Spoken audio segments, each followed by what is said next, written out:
नमस्कार दोस्तों, स्वागत है आपका हमारे YouTube चैनल लाइफ हैक्स में एक और नई मोटिवेशनल कहानी में।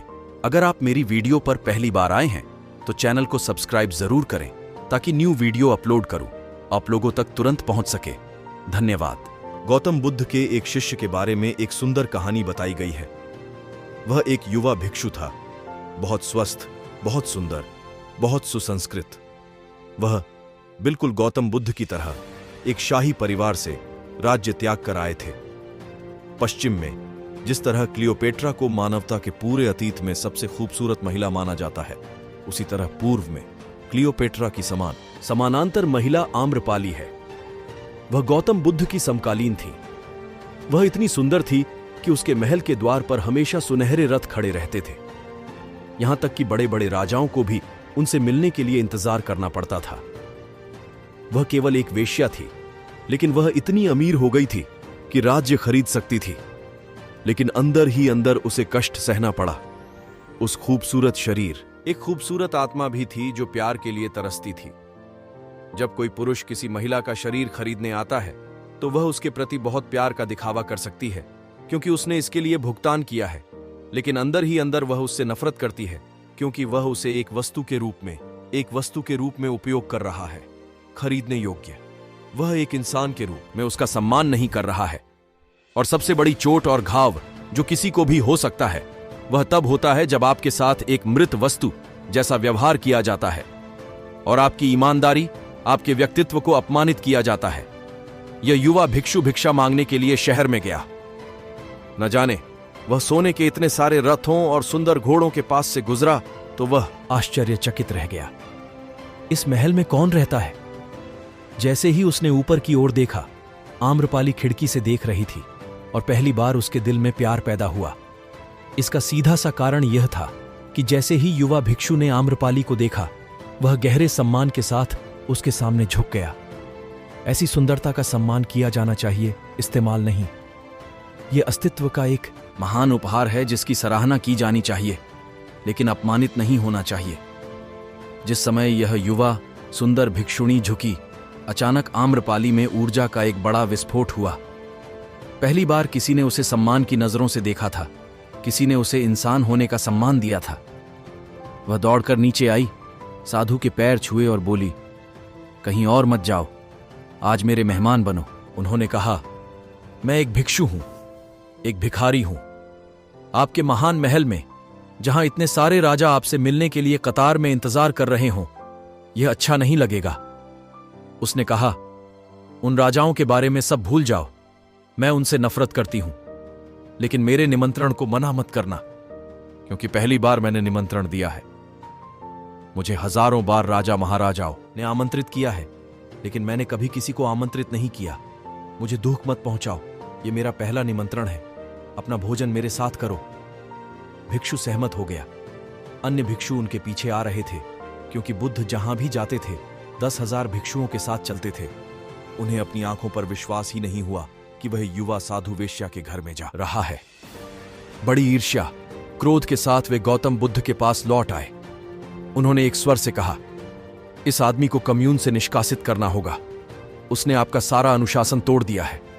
उसने न केवल एक वेश्या के सामने सिर झुकाया, बल्कि उसके महल में जाकर भोजन करने का निमंत्रण भी स्वीकार कर लिया। बुद्ध ने कहा, उसे वापस आने दो। पहली बार आम्रपाली ने स्वयं साधु के कटोरे में भोजन परोसा। खुशी के आंसुओं के साथ उसने कहा, क्या मैं एक एहसान मांग सकती हूं? युवा भिक्षु ने कहा, मेरे पास मेरे अलावा कुछ भी नहीं है। यदि यह मेरी क्षमता में है तो मैं वह सब कुछ करूंगा जो आप मुझसे करना चाहते हैं। उसने कहा, कुछ नहीं करना है। 2-3 दिन के भीतर वर्षा ऋतु प्रारंभ होने वाली है, और बौद्ध भिक्षुओं का नियम था कि वर्षा ऋतु में वे 4 महीने तक एक ही स्थान पर रहते थे। साल के 8 महीने तो वे लगातार एक जगह से दूसरी जगह जाते रहते थे, लेकिन बारिश के 4 महीनों में उनके लिए कहीं न कहीं रुकना नितांत आवश्यक था, जहां उन्हें आश्रय मिल सके। आम्रपाली ने कहा, आने वाले 4 महीनों में यह महल आपका आश्रय स्थल होना चाहिए। मैं कुछ नहीं पूछता, मैं तुम्हें किसी भी तरह परेशान नहीं करूंगा। मैं तुम्हारे लिए सब कुछ यथासंभव आरामदायक बना दूंगा, लेकिन इन 4 महीनों के लिए मत जाओ। भिक्षु ने कहा, मुझे अपने गुरु से पूछना है। अगर वह मुझे इजाजत देंगे तो मैं रुकूंगा, यदि वह मुझे अनुमति नहीं देता है तो आपको मुझे माफ करना होगा। ये मेरे हाथ में नहीं है। ये मेरा स्वामी है जो तय करता है कि किसी को कहां रहना है। वह लौट आया। हर कोई क्रोधित था, ईर्ष्यालु था, और वे सभी यह देखने की प्रतीक्षा कर रहे थे कि क्या गौतम बुद्ध उसे दंडित करने वाले हैं। बुद्ध ने पूछा, मुझे पूरी बात बताओ, क्या हुआ? उसने बुद्ध को सब कुछ बता दिया। उन्होंने ये भी कहा कि आम्रपाली, उन्होंने वेश्या शब्द का इस्तेमाल नहीं किया। यह एक फैसला है। आप पहले ही इस शब्द से एक महिला की निंदा कर चुके हैं। उसकी निंदा कर चुके हैं कि वह अपना शरीर बेचती है, कि वह अपना प्यार बेचती है, कि उसका प्यार एक वस्तु है। अगर आपके पास पैसा है तो आप इसे खरीद सकते हैं। उन्होंने कहा, आम्रपाली ने मुझे आगामी वर्षा आरतु के लिए आमंत्रित किया है और मैंने उससे कहा है कि यदि मेरे स्वामी मुझे अनुमति देंगे तो मैं उनके महल में रहूंगा। इससे कोई फर्क नहीं पड़ता। 10,000 भिक्षुओं के बीच बड़ी शांति थी। किसी ने नहीं सोचा था कि गौतम बुद्ध कहेंगे, तुम्हें आम्रपाली के साथ रहने की अनुमति है। उन्हें अपने कानों पर विश्वास नहीं हो रहा था। वे क्या सुन रहे थे? एक साधु जिसने संसार का त्याग कर दिया है, वह 4 महीने तक एक वेश्या के घर में रहेगा। एक बूढ़ा साधु खड़ा हुआ और बोला, यह ठीक नहीं है। यह आदमी एक तथ्य छुपा रहा है। उनका कहना है कि एक महिला आम्रपाली ने उन्हें आमंत्रित किया है। वह औरत नहीं, वेश्या है। गौतम बुद्ध ने कहा, मैं जानता हूं, और क्योंकि उसने वेश्या शब्द का प्रयोग नहीं किया है, इसलिए मैं उसे वहां रहने की अनुमति दे रहा हूं। उसका सम्मान है, कोई निर्णय नहीं, कोई निंदा नहीं। वह स्वयं रहना नहीं चाहता, इसीलिए अपने स्वामी से पूछने यहां आया है। यदि आपने मुझसे वहां रहने के लिए कहा तो मैं आपको अनुमति नहीं दूंगा।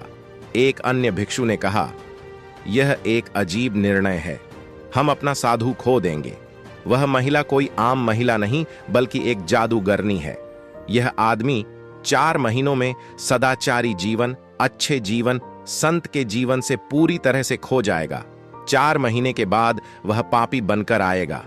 गौतम बुद्ध ने कहा, 4 महीने के बाद तुम यहां रहोगे, मैं यहां रहूंगा।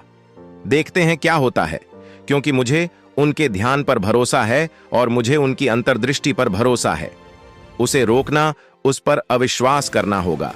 वह मुझ पर भरोसा करता है, अन्यथा आने की कोई जरूरत नहीं थी। वह भिक्षा पात्र फेंक सकता था और वहीं पड़ा रह सकता था। मैं उसे समझता हूं और मैं उसकी चेतना को जानता हूं। यह अच्छा अवसर है, अग्नि परीक्षा है। देखना है कि क्या होता है। बस 4 महीने इंतजार करें। भिक्षुओं के लिए वे 4 महीने बहुत लंबे थे। प्रत्येक दिन बहुत धीमी गति से बीत रहा था और वे कल्पना कर रहे थे कि क्या हो रहा होगा। वे रात में सपने देख रहे थे कि क्या हो रहा होगा। और 4 महीने के बाद भिक्षु एक सुंदर स्त्री के साथ वापस आया। उसने बुद्ध से कहा, वह आम्रपाली है। वह कम्यून में दीक्षित होना चाहती है।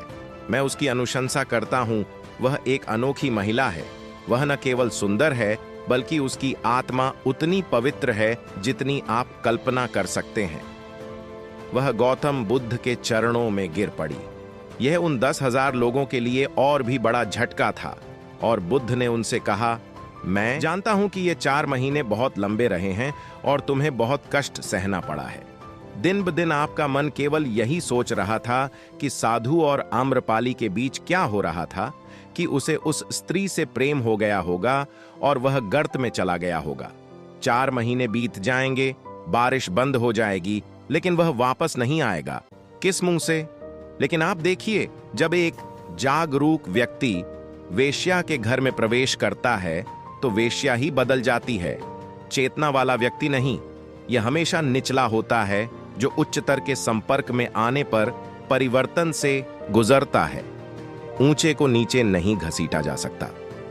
इसलिए जागृत व्यक्ति के पास कोई निर्णय नहीं है कि क्या अच्छा है और क्या बुरा है, और बच्चे के पास कोई निर्णय नहीं है क्योंकि वह अंतर नहीं कर सकता। उसके पास कोई अनुभव नहीं है। इस अर्थ में यह सत्य है कि प्रत्येक जागृत व्यक्ति फिर से बच्चा बन जाता है, अज्ञानी नहीं बल्कि निर्दोष।